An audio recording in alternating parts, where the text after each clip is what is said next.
अब भी थोड़ा खाली खाली लग रहा है, क्या करें।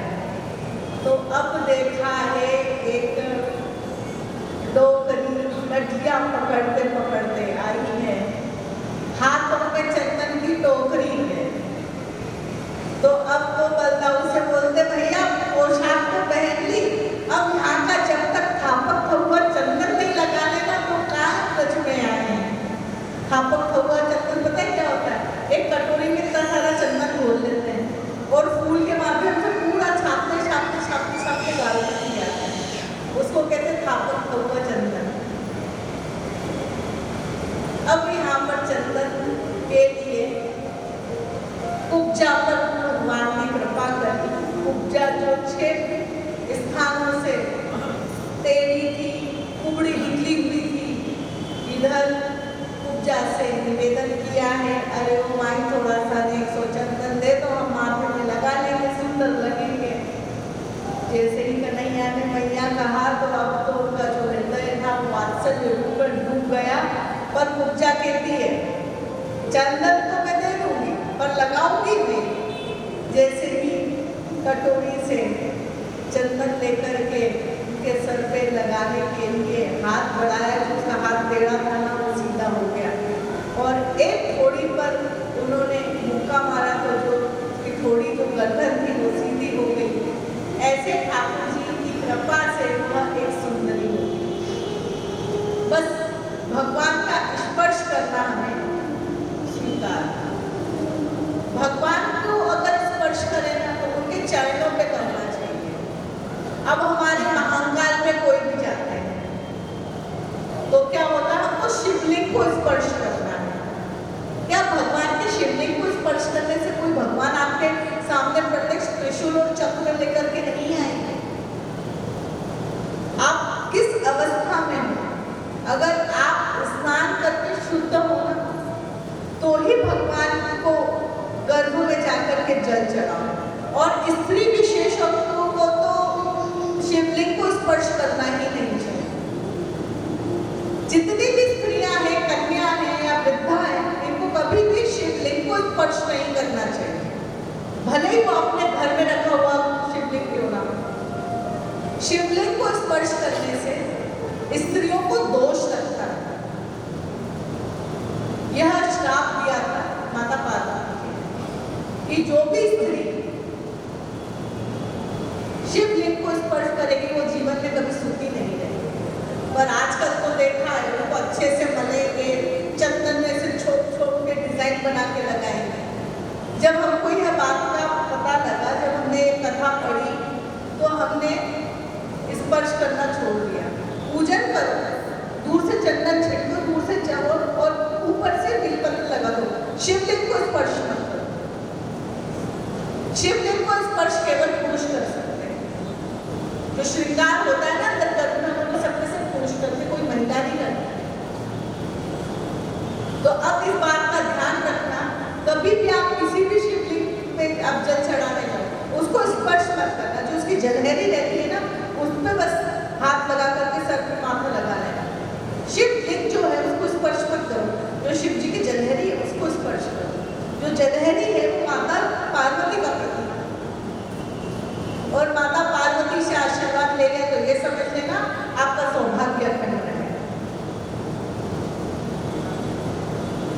बहुत से स्थानों पर पृथक पृथक बातें होती है शंकर जी की अर्चना, पर जो शास्त्रीय नियम है ना हमको उस पर लागू होना चाहिए। हम देखते हैं कि हम तो भगवान की इतनी पूजा कर रहे फिर भी दुखी हैं। क्यों दुखी है? क्योंकि आपको सही विधि नहीं पता। जब आपको सही विधि नहीं पता होगा तो आपको चाहिए कि आप किसी अच्छे जानकार, अच्छे विद्वान के संग लेकर के उसकी शरणागति करके उसे ज्ञान प्राप्त करें। रामचंद्र जी के जीवन में प्रत्येक अनेक प्रकार के प्रश्न थे, अनेक प्रकार की जिज्ञासाएं थी और उन जिज्ञासाओं को दूर करने के लिए अपने गुरु वशिष्ठ जी के पास गए और इतने प्रश्न पूछे हैं। वह सारे प्रश्न आपको योग वशिष्ठ में प्राप्त हो कि कैसे रहना चाहिए, क्या करना चाहिए, जीवन शैली कैसी होनी चाहिए,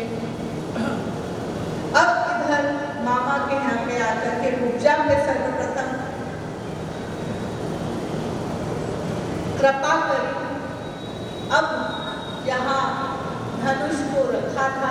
देखिए, धनुष यज्ञ का मतलब ये थोड़ी ना कि धनुषों को लेकर के यज्ञ में स्वाहा करें। उस धनुष में शक्तियों को स्थापित करने के लिए यज्ञ होता है, उसको कहते हैं धनुष यज्ञ। आपको अगर किसी वस्तु की अति आवश्यकता है जो कि आपके कार्य को सिद्ध करेगी, और आजकल क्या हो गया है, कार्य क्या सिद्ध करता है ना, आपके सारे कार्य बिगाड़ता भी यही है और सिद्ध भी यही करता है। तो प्रत्येक व्यक्ति को आज के परिवेश में चाहिए कि हमारे जो अस्त्र शस्त्र रहते हैं इनका पूजन आप विधिवत करें। दशहरे पे देखते हैं घर में कुछ ना कुछ रखा रहता है, अस्त्र शस्त्र, फरसा, ब्राह्मण हो गया तो फरसा निकलेगा, और क्षत्रियों के यहाँ पर तो लाइसेंस धारी भी मिल जाती है ना। पर जिनके यहाँ पे किसी भी प्रकार के अस्त्र शस्त्र हैं, इनका पूजन करना चाहिए। तो कंस ने यहाँ पर एक धनुष को लाकर रखा, उसमें शक्तियों का संचार बनाने के लिए, संचालित करने के लिए यज्ञ हो रहा था। अब छोटे छोटे से दो बालक दूसरे उस यज्ञशाला में, धनुष रखा हुआ था। अब ठाकुर जी को तो लगा कि अगर इस धनुष में शक्तियां आ गई तो जो कंस है ना और विध्वंस करेगा, कंस और भी विध्वंस करेगा। तो क्या किया, उसको धनुष को खेल खेल में धनुष को तोड़ दिया। जैसे ही धनुष टूटने की आवाज आई है तो वहां पे स्थित जितने भी पुरोहित थे उन्होंने कहा कि तुमने ये क्या कर दिया, ये धनुष क्यों तोड़ दिया। अब तो क्या है, बहुत से हाथियों को मदिरा पिला करके छोटे से बालक को कुचलने के लिए भेज दिया। अब यहाँ पे ठाकुर जी बोलते हैं कि देखो मैंने भी अपनी माँ का दूध पिया है, उसको देखो मेरे माँ के दूध में कितनी ताकत है। जैसे ही हाथी सामने आया, हाथी की सूंड को पकड़ के ऐसा उछाला जैसे आजकल वो छोटे बच्चे पतंग की डोर पकड़ने के लिए वो पत्थर बांध के यूं घुमाते हैं ना, ऐसे ही हाथी की सूंड को पकड़ के हिलाया है और वो दूर जाके फेंका है। बड़े बड़े पहलवानों को परास्त करते हुए उस रणभूमि में पहुंचे हैं जहां पर कंस बैठा हुआ था। उस रणभूमि में पहलवानों को भी परास्त करके एक छलांग मारी है। कहां? जहां कंस का सिंहासन था।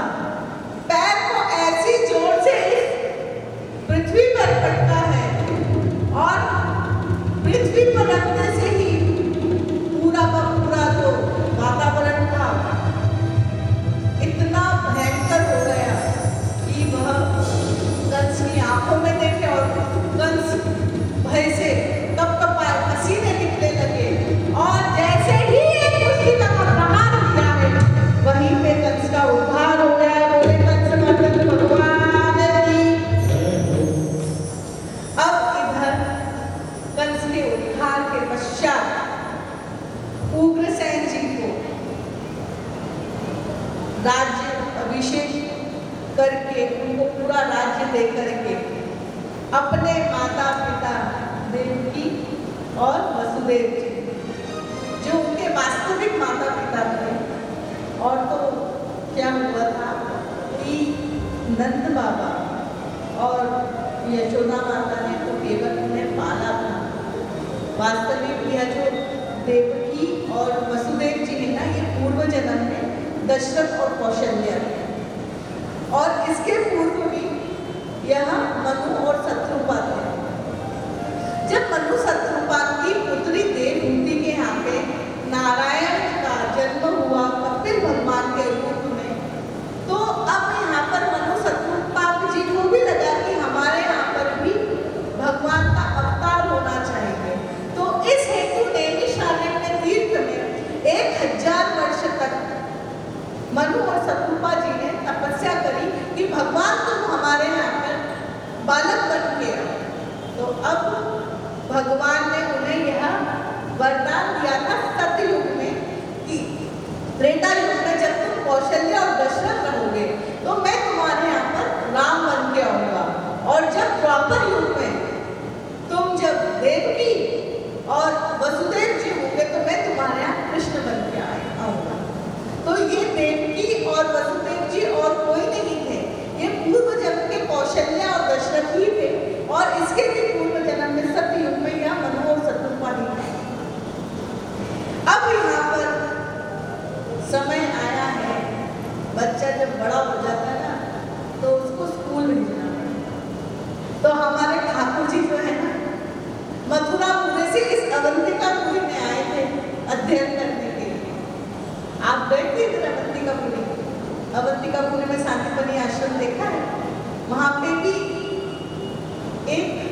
रहस्य है। ऐसा रहस्य आपको पूरे संसार में, पूरे विश्व में कहीं नहीं दिखेगा। इसकी महिमा यह है सांदीपनि आश्रम तीर्थ की। उज्जैन में अवंतिका में स्थित सांदीपनि आश्रम में जो महादेव है ना, उन महादेव के नंदी खड़े